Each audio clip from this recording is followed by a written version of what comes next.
Hi, I am Benjamin Life's friend, Savannah, and some context is that we are friends through this thing called the Regen Hub, which is like a beautiful co-working space scene of people who are thinking about regenerative projects and how that intersects with technology, and like we have a space and a bomb roof.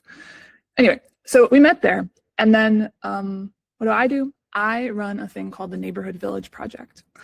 And the story of how that started is about 2.5, maybe 3 years ago.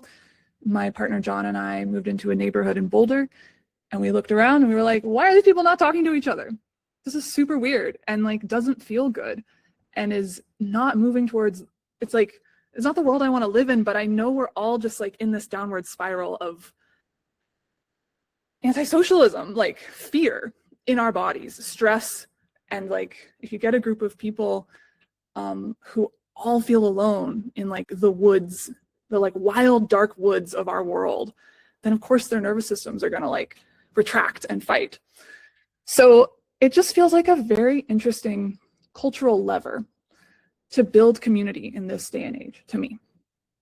And so I'm getting like kind of philosophical for a second there, but the point is that we wanted to get to know our neighbors because we were like, why is this not the village? And why can't it be the village right here with these people? These people deserve to feel a part of the village as much as anyone else, not just like me and my rich homies. Like everyone deserves to feel that they belong, that they feel safe, that they can create things in the world because they're part of a group that loves them, and on and on and on and on, and all the beautiful things that come from that. So we went and we knocked on doors, and it was a little uncomfortable. And in so doing, we met a lot of really, really beautiful people of varying levels of like openness to like playing on the like a psychological game to like just playing out fear, basically. And through the act of community building, or like, as I like to say, like love and group mode, like we just like slowly built relationships with people, and they slowly opened. And what comes from that is like really beautiful things. So hopefully I'll pick that thread up in a second, because I want to say that then over time, we kept building community, we kept hosting events, we kept going on walks, and actually just like pursuing a friendship with the people around us. And also connecting them in very thoughtful ways so that they can connect with each other. It's not just, if any of you systems thinkers are out there, like a hub and spoke model versus like a well-connected, resilient network is one in which there are many nodes. And that sort of philosophy then turns into, sometime later, a course that we run. And it's a free course. And I use the word course because it's a set of experiences that we've designed that encourage people, show them what strategies actually have worked in other neighborhoods, that turn into bridges across, difference, people being different. How does it actually look to like, to see those different groups to come together and like start trusting each other? Like that is the piecework we need on this planet, everywhere, all at once, as the quote goes. And like, this is a scale at which everyone everywhere could actually transform culture. Literally with the people next door, it's like the most approachable. Anyway, I'm harping, but the point is that we started a course that holds people who are motivated to be that community builder, be that first person to orient towards, I see good in you. Let's spend time together. What's possible here? I believe that there's beauty in you. Like that love looks very practical, and it looks very relational. And so we guide people through that experience because we want more people with those skills doing this work to unite at this level, at this scale. So we've been around for 2 years now. We got some wonderful funding, and that's enabled me to bring on my dearest friends, August and Mackenzie. I wouldn't say dearest, many dear people, but really, really dear, beautiful humans who are now facilitating cohorts with me. We do them in person and also over Zoom so that anyone anywhere can take our course. We'll do our best to accommodate. And it's an always growing network. Like there's now 120 going on 100 and probably like 45 with this next cohort. People all over the world, I would say most densely in the United States. There's major cities, there's rural areas. There's like going to be probably 20, I estimate maybe 22 neighborhoods across Boulder city. But we've got like a bunch in Perth. Anyway, I'll send a link to my website and you can see the map and whatnot. But the point is that there are many diverse contexts in which we're observing how culture changes, is one way to phrase it. We're observing what gets in people's way, what ways of relating will help, and what ways of empowering others will actually help. Like so many people who don't even look like us, like the old white man that is like loves to golf, has gifts to give and wants to give them, like he's included in the revolution. And it's like the way that we're already seeing certain neighbors like start to break down some barriers between them and like Trump supporters. Like it just touches so many things. Anyway, I'm very nerdy about my thing and I'm gonna check the time.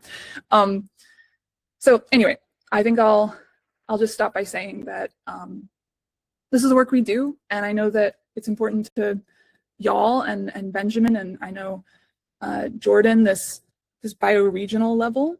And so I'd be curious to have a conversation with you all and like obviously answer any questions, but I'll throw my first question to the group, which is like, what would that connection be between like bioregional councils, commons, and also like involving the scale of the neighborhood? Hopefully that's interesting. Yeah, so this is the conversation that I'm so excited to bring into our kind of open space, but I don't want to let you off the hook that easy because there's so much wisdom and strategy in what you've already learned by doing. And I think that's such an important aspect of the civic space, is that this is some combination of art and science in that there are things that we can do that improve our ability to come together across difference, but it's also so relational, it's so emotional, and about how do we like stay regulated within ourselves when we're triggered or confronted or meeting someone else in their fear. And so I really think the wealth of information that and knowledge and wisdom you've developed through doing this is something that I want to be able to like document and share more widely with others who might want to do this kind of work. And so I think the first question I have for you is really what you've learned about working across difference. I think the divisions that we see at the macro scale create division at the micro scale, even though we have this mutual embeddedness and responsibility to care for each other. We see each other as enemies. And I think that can dissolve at the most local level, but I've also seen communities really get shaken apart by it. And so I wonder what you've seen and observed in how you guide communities to work through difference to find a deeper place of solidarity. Yeah.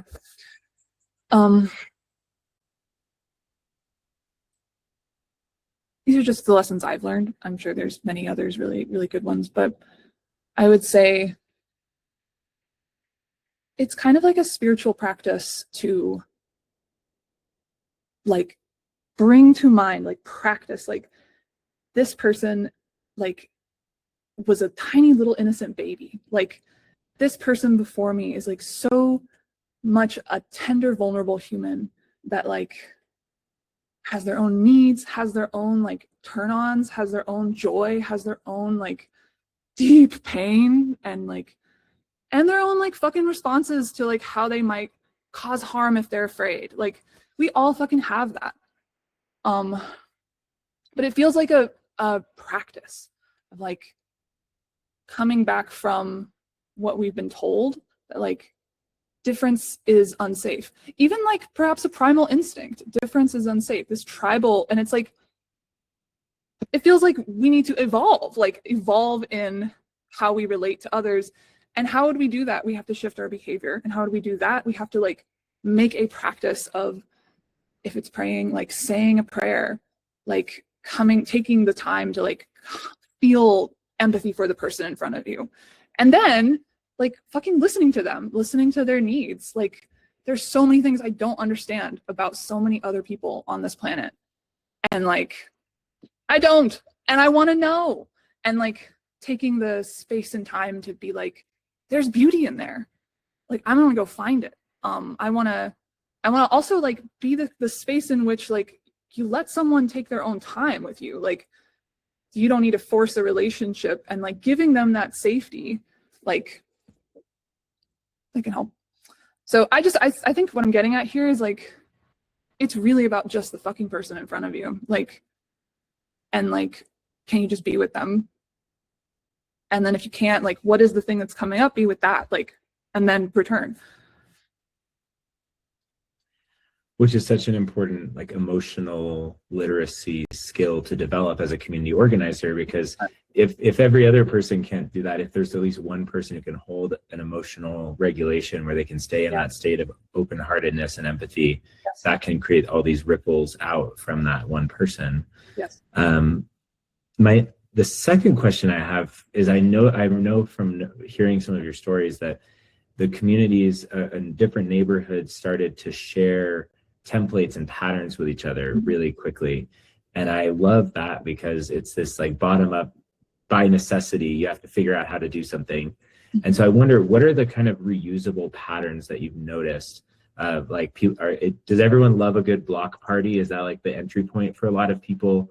What kind of templates did people start to create as they were kind of developing their own methods for engaging their local communities? Love it. I was just typing down an idea that I got while you were speaking, so thank you. Patterns. Okay, so some really fun patterns are when you're,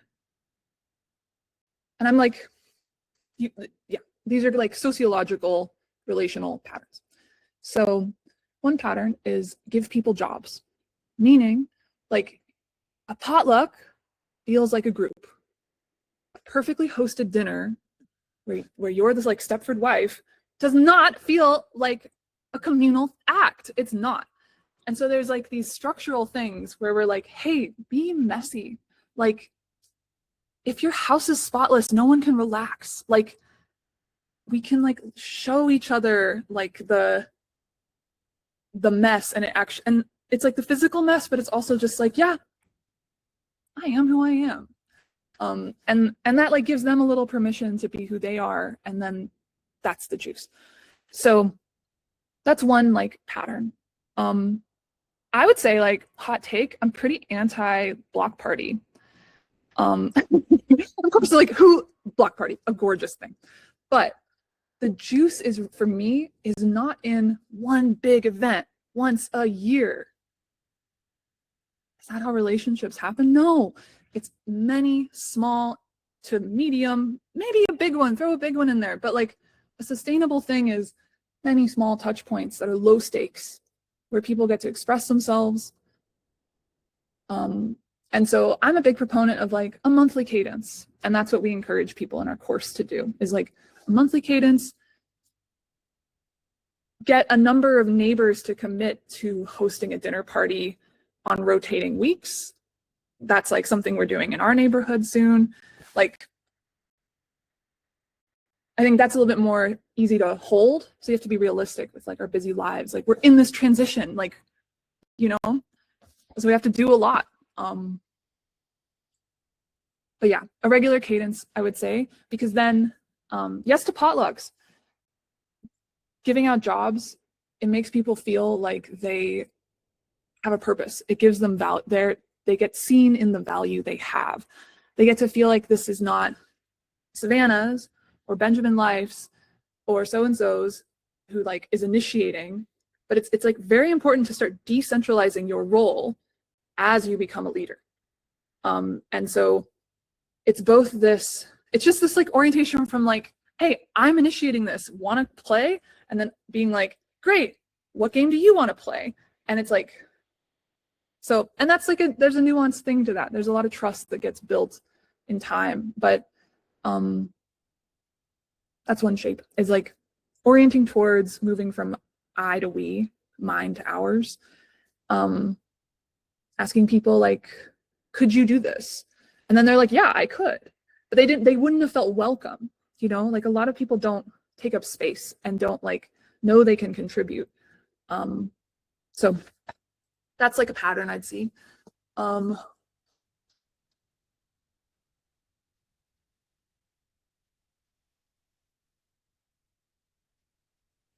Yep. I have one more question for you that I hope kind of turns us over into an open dialogue around the question that you raised around the connection between the neighborhood scale and the bioregional scale. I think there's a lot of juicy stuff for us to explore, and there's actually a cool cross-pollination of Darren and Josie. There's this kind of front range bioregional organizing convergence that's here that I think will be really fun to explore. But I want to move us into that by exploring what becomes possible through these small actions at the hyperlocal level, and how communities can go from that initial really scary step of knocking on everyone's door and trying to get everyone to get on a WhatsApp thread of like, oh, I just hope there's not that one racist guy at the end of the street who starts posting stuff, and then how am I going to deal with that? I don't have enough time for this. Like, I feel like there has to be a carrot at the end of that process of like, and your life's going to improve, your community, your sense of belonging is going to improve. And I feel like there's this pipeline from like that small act of courage to like creating a community garden, and all of a sudden your whole quality of life has changed because now there's like chickens and you can have eggs, but you couldn't have had eggs if it was just you by yourself. But now something else is possible. Yeah. And so I wonder if you could talk about like what you've seen in the maybe more advanced neighborhoods that have been doing this for a little while, of like what starts to emerge once the relational fabric starts to actually feel stronger. Yeah. Well, there's a really good example in East Boulder where they started a garden collective, like you're saying. And that felt pretty advanced to me. There's a lot of like, let's buy a large amount of manure and like then divvy that up. And that's a group hurdle. There has to be like enough synergy to like do that among many different people and like coordination. So that's an example. Another example is this woman, Shawnee Graham, who teaches our cohort in Australia. And she's an incredible facilitator and an incredible community builder. She really is like 10 years out from starting. So like she's an example of, so what does it look like when you started 10 years ago and you've been like, I just see like an upward spiral of like trust and agency and trust and agency and trust and caring for each other. It just goes up and up. And they've just been building on that for years. And so what that looks like is when the pandemic hit and, well, I'll take a step back. Something they did is they had a Facebook group and they had a phone list that they made, and everybody knew where everybody lived. They were organized enough that when COVID hit, and you have to consider that like Perth is the most isolated large city in the world. It's got the entire Indian Ocean, and then it's got like, I think it's like a 24 to 30 hour drive from one side of Australia to the other. Like, so supply chains are a big deal to them. And what that means is like Perth may not be connected to the world, like that consideration was possible. So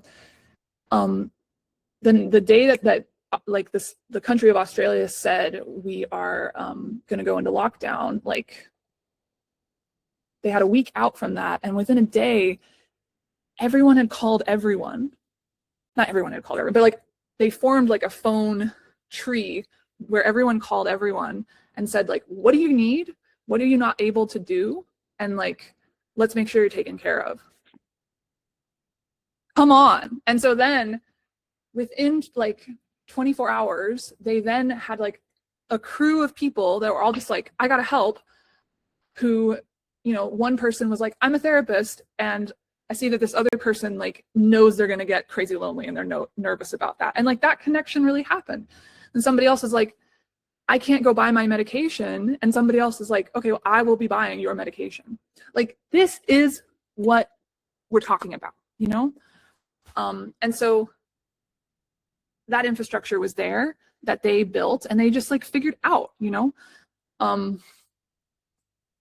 So there's that. But then like a fun story is that because they like had each other's backs, they then had the space to have fun together. And so like Shawnee's partner, Tim, is a musician and he got on the back of the Ute, which is like the pickup truck, and like played music, and people like knew that it was going to happen. And then they all like sat in their front yards with like socially distanced, but enjoying each other.